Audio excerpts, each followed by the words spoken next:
Dans le cours sur la création des classes, nous avons vu comment créer nos propres classes et dans l'exercice de comment créer une simple petite boutique. Dans Java, nous avons vu comment appliquer tout cela. Désormais, nous allons voir comment étendre nos classes en des sous-classes et comment ces sous-classes vont hériter de la classe supérieure. Juste le tutoriel, allez, c'est parti!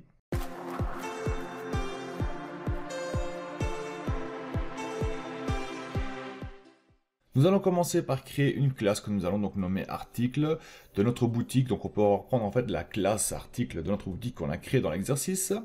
Et on va donc appliquer les mêmes variables pour cette classe article. Ça veut dire qu'on va placer un private string.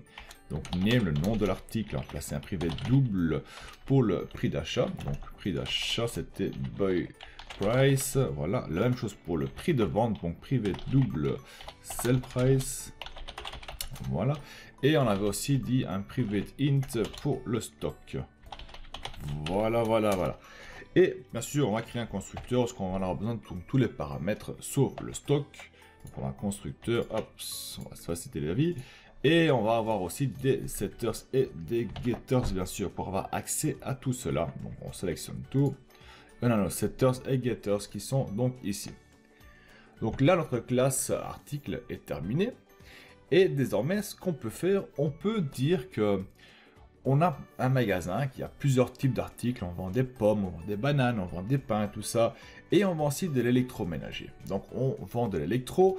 Et quand on a un article de type électro, on va devoir donner une type de garantie. Bien sûr, on ne va pas donner une garantie sur une pomme ou pas une garantie sur un pain. C'est pour ça qu'on va créer une classe à part pour l'électro, qui aura donc les mêmes caractéristiques qu'un article, vu qu'un électro est un article en fait, sauf qu'on va lui ajouter qu'il y a une garantie avec. Donc on va venir ici, on va créer donc une nouvelle classe qu'on va nommer donc électro, comme ceci. Et on va faire quoi? On va dire qu'elle a identique la même chose donc que l'article. Donc on va dire qu'il a un private string name, il a un private c'est un double boy price. Voilà, le prix d'achat. Il a un privé double prix de vente, donc sell price. Il a un private int stock. Et on avait dit qu'elle aura donc une garantie. Donc on va placer donc un private int warranty. Ainsi, il a une garantie. Qu'est-ce qu'on va faire? Eh ben, on va faire identique. La même chose. On va créer un constructeur vite c'est bien fait. Où est-ce qu'on va donc tout placer dedans?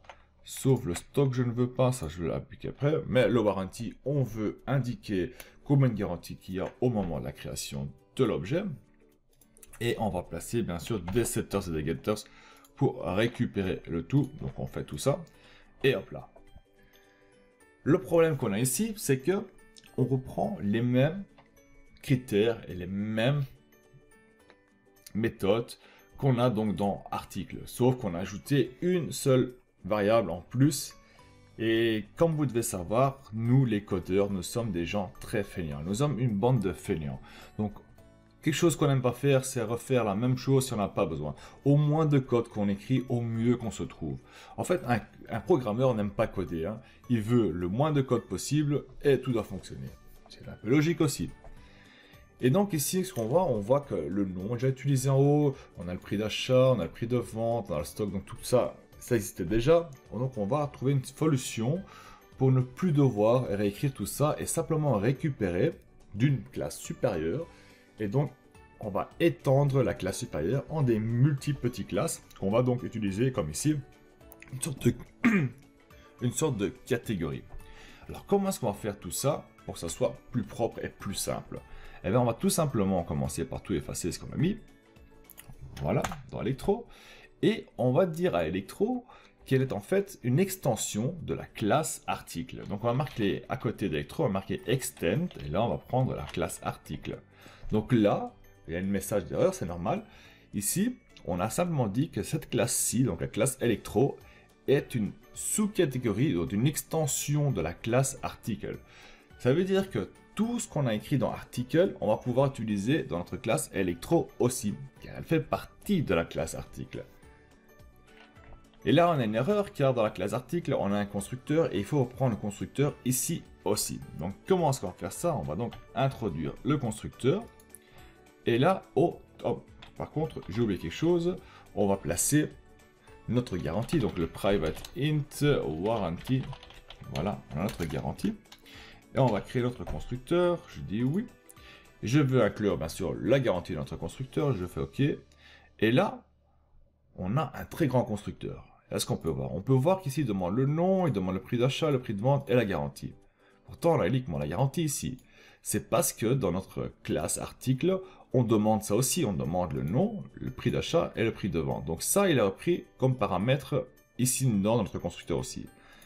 Quelque chose de particulier aussi à voir, c'est le petit mot super ici, où ce qu'il a donc le nom, le prix d'achat et le prix de vente. Mais qu'est-ce que c'est que bien ça?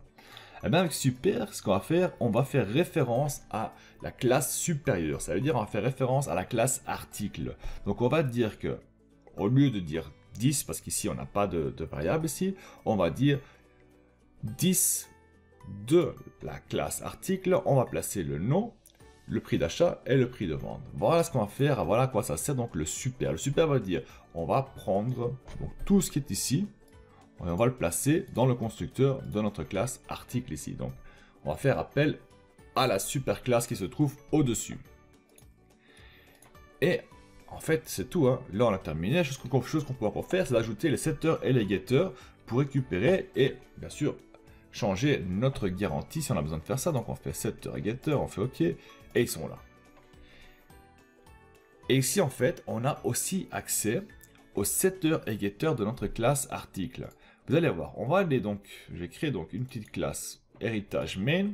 Je vais créer, attention, je vais créer une électro. Et mon électro, bah ça, on va lui donner donc une machine. Hein, voilà, est égal à new electro. Voilà. Et on a besoin d'un nom. On va l'appeler 1000. Voilà, pourquoi pas. On a un prix d'achat 200. On a un prix de vente 299. Et on a, il nous demande une durée de garantie 2 ans. Voilà, donc on a une machine à laver, on va dire, qui est une marque 1000. On a acheté à 200 et on la vend à 299. Maintenant, je peux avoir accès aux méthodes qui se trouvent dans la classe supérieure, dans la classe article, pour changer le prix, pour faire afficher quelque chose. Donc ici, on va faire un sysout. Je vais dire machine. Je vais marquer get sell price, donc le prix de la vente. Donc là, on a accès au prix de vente.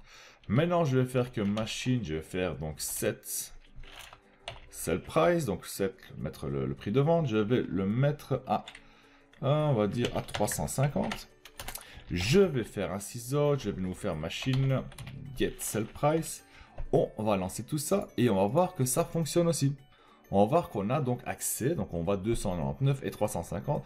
On a donc accès aux méthodes qui se trouvent dans notre classe supérieure qui est article. Et on peut l'utiliser pour notre sous-classe. Donc là, le get sell price et le set sell price ne se trouvent pas dans notre classe électro. On le voit nulle part ici. Tout ce qu'on a, c'est le get warranty et set warranty. Par contre, elle se trouve bien ici. On a un set sell price là et un get sell price dans notre classe article. Donc là, ça devient vraiment très intéressant car on peut utiliser donc toutes les méthodes et toutes les variables qui se trouvent donc dans notre classe supérieure, dans la classe inférieure, donc dans notre sous-classe. Et donc voilà, vous savez comment étendre une classe et vous allez voir que c'est plutôt pratique, surtout dans les prochains cours quand nous allons voir ce qu'est le polymorphisme. Allez, salut tout le monde!